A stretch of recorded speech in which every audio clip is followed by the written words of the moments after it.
Okay, so today's piece is Mosaicing by Panayiotis Kokoras for Flute and Electronics. I believe it was written in 2016 or so, and it's not really one that I'm familiar with. Um, Kokoras, of course, was one of my teachers when I studied at the University of North Texas. So today's a nice opportunity to revisit some of his music, remind myself why I went to UNT in the first place, and maybe read up on his biography a little bit, share who he is with y'all. He's most famous for his acousmatic work and his work for instrument and electronics. Um, Also, as you'll see in this score, he tends to include the spectrogram of whatever fixed media in the score itself. So, although a lot of his pieces sound like live electronics, I think primarily he focuses on uh, fixed media works that are just very integrated with the live sound. So, this piece was written for Elizabeth McNutt, who is a flute professor also at the University of North Texas. I guess it was written in Denton, and it runs about 7.5 minutes. Yeah, right from the start, we have a lot of extended techniques, these sort of glissandi. They're instructed to tune with the tape, I guess. Surprisingly, not a lot of performance notes before the score. It's all just kind of in the score itself. This sort of practice of including the spectrogram, I think Kokoras has borrowed it from his work doing live diffusion of acousmatic work, where often as a you know person diffusing, or usually you'd be diffusing your own music as a composer, you'd like look at the spectrogram of your piece and mark it up like it were a score. So that it's sort of lined up so that it aligns with everything going on in the notated music. You can see some of it is like basically silence, right? And then you have some more like whistle kind of sounds. You can kind of see them also, these like masses of sound, which are probably more like clustery and low. Then you have some pure tones here, but like lower register.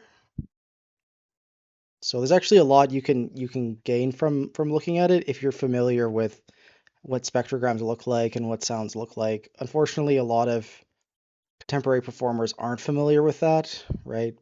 From the looks of it, this might have even been visualized in Spear, which I don't know if I have on my desktop right now, but yeah, it's a free spectrogram kind of visualization software, which is super useful. But yeah, I think that's what he used in this case. So yeah, I guess I should go with his wiki since he has one. He's a Greek composer born in 1974. In both instrumental and electroacoustic writing, his music calls upon a virtuosity of sound, emphasizing the precise production of variable sound possibilities and the correct distinction between one timbre and another. I think that's a pretty fair explanation. His studies started in Athens, guitar and composition. Then in 1999, he moved to England to do postgraduate studies at the University of York. There, he completed his MA and PhD in composition with T. Myatt. This was funded by the Arts and Humanities Research Board and Alexandra Trianti Music Scholarships, among other sources of funding. Yeah, he's had commissions from the Fromm Foundation, IRCAM, MATA, like the MATA Festival in New York, Gaudeamus Festival, ZKM, IMEB. His music's been performed in over 400 concerts around the world, no small feat. Um, and I think recently he got a Guggenheim Fellowship.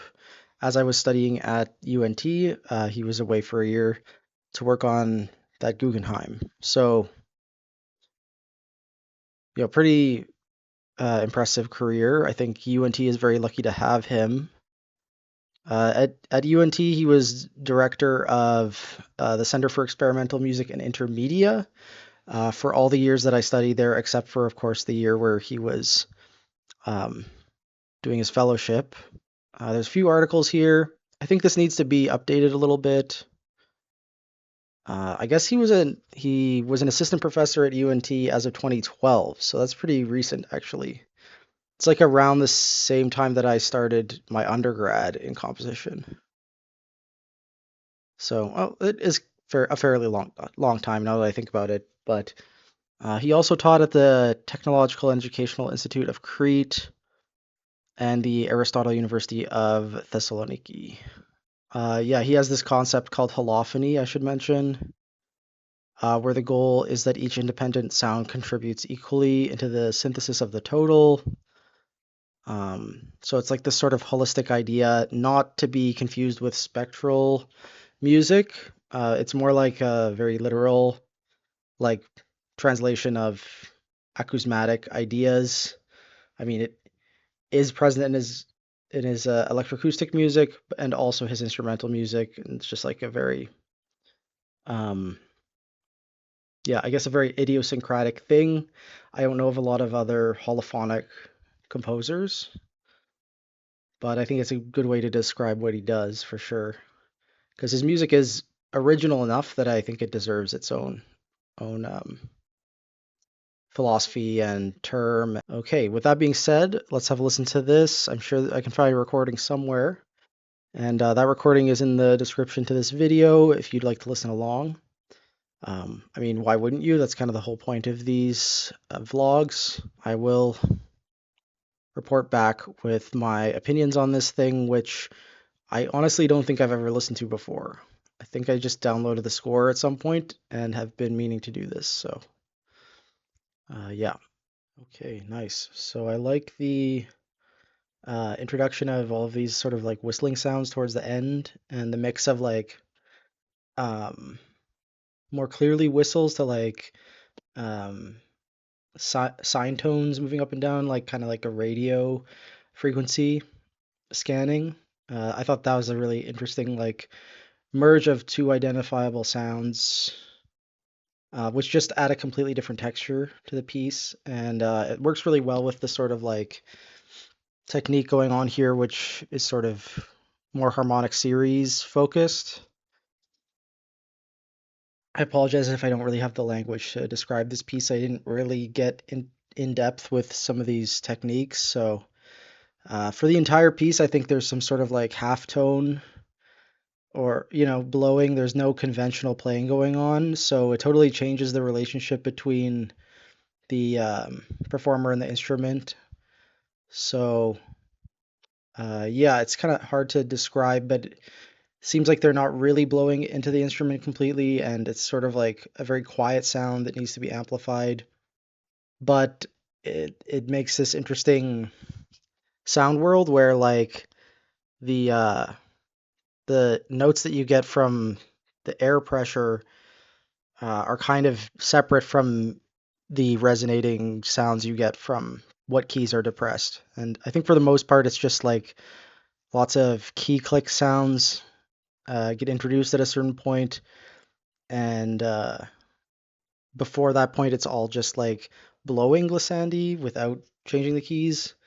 Um, yeah, it's really kind of fascinating how it almost all occupies this lower octave of the instrument, but timbrally you get higher stuff when more air is introduced and stuff. But on the page, it appears like everything is just in the low octave. So I don't know. It's kind of it's just an interesting relationship um, between the performer and the instrument, I think. Uh, and of course, all the electronic sounds are interesting too, and they kind of inform the flute, and the flute informs them. Yeah, with Kokoras, he's very consistent with his style. For the most part, you know what you're going to get, and I don't think this one disappointed at all.